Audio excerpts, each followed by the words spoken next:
Good morning, welcome back. Summer is nearly here and the Juneteenth holiday is quickly approaching. This year, the Juneteenth Houston Citywide Committee is hosting its second annual Celebrate Freedom Festival to kick off festivities. Joining me live to talk more about the upcoming event is John Nicklos, coordinator for Juneteenth Houston, and Danielle Burns Wilson, the executive director of Project Row Houses. Good morning to you both. Thank you so much for your time this morning. We do appreciate it. Good morning. Good morning. Thank you for having us. Absolutely. Okay, so talk to us about the celebration, the festival. What can people expect? Yeah, so Celebrate Freedom Fest is a culmination of 7 historic Black neighborhoods in Houston that have come together to really center and celebrate joy and jubilation and really utilize the space of Emancipation Park the way in which it was envisioned all of these years ago, over 150 years ago, when freed people migrated from Galveston into Houston and built the park, Houston's first park, the state's first park and oldest park, to celebrate Juneteenth. And so that's what you'll see, the full celebration of Juneteenth. We like to tell people to consider the intro of Black Panther when you have all of these different villages coming together to celebrate. So we will have that from some of your more traditional things like drumming circles and libations pouring to flying kites, to vendors there to shop, to food. We have bands that will be playing, DJs, music, public art activations, you name it, the whole nine will be there. It's completely free, open to the public, and we're excited to kick off all things Juneteenth in the city. All the above, right? All the above. Yes. This is really exciting. I know you mentioned the 7 neighborhoods in passing. Talk to us about those 7 neighborhoods. Call them out for us.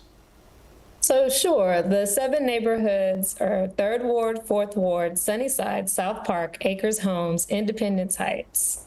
Awesome. And for people who have not been over to Emancipation Park, I feel like I'm not going to be able to say this much longer because it's been a few years since it's been updated. But if you haven't been, go on over, check it out. That space is amazing. And this really, truly is an opportunity to explore that space, but to have these meaningful conversations around what Juneteenth means, what it is, and what we've contributed to history through our neighborhoods here in Houston. Yeah, absolutely. Houston is bright and rich. I often tell people Houston was fairly new when we migrated into Houston. And so to really see like the culture of Houston and what we as Black people have given to the city, into the fabric in which we all enjoy this very diverse city.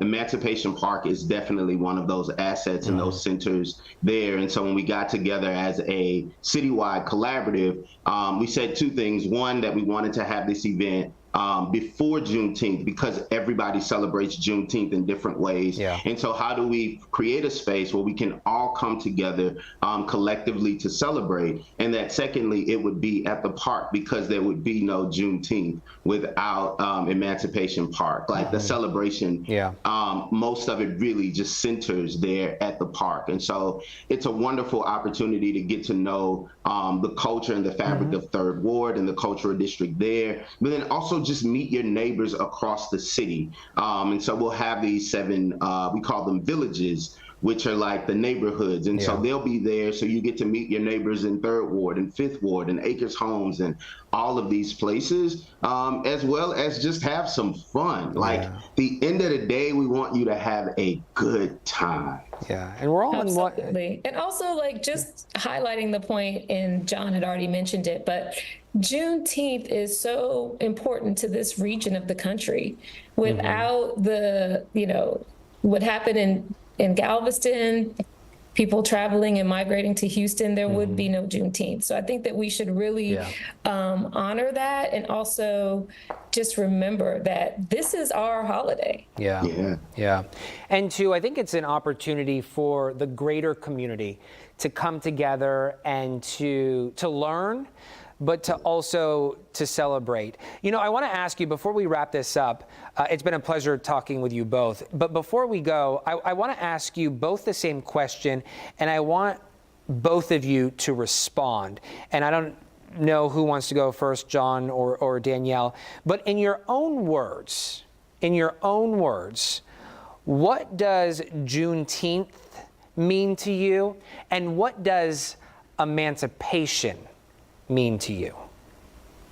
Ooh. That's that's good. That's good. I'll start if you're okay with that, Danielle. Yeah. Juneteenth means to me celebration.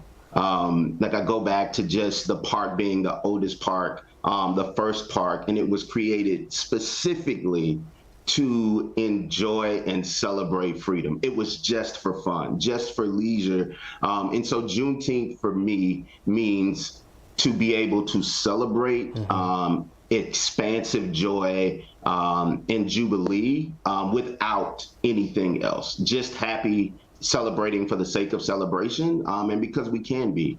And I think emancipation looks like liberation for all. It looks like all people being free to live life on their terms, in their ways, and create the worlds in which that they want to live in. I think it exists beyond me, but beyond this city, beyond this state and this country, to all people, right? Like that's what emancipation looks like, feels like for me. That's a good one, John. I mean, and I think that the word emancipation can be very subjective. So I guess to me, it means free from limitations of any limitations, actually, and really embracing self-determination. And it all depends on your individual experiences and your values and your aspirations. And what Juneteenth means to me, it means family, it means friends, it means cookout, it means laughter, it means, celebration. Yeah. Danielle, I'm gonna throw in what you said on the what my Juneteenth is. You said Juneteenth, it's like Christmas. I love It that. really is like that. Christmas that in spirit, June. as a kid, running downstairs, seeing your presents. It's like Christmas. What I love about this conversation is there's no wrong answer, right? It's personal, but it's also enlightening, and it's an opportunity for all of us to listen and learn and to come together and to celebrate and recognize our community. So we appreciate you both, John and Danielle. Thank you so much for coming on the show this morning. Thank you for having me. Thank you for having us. Thank you. The time now is 9:39. We'll be right back.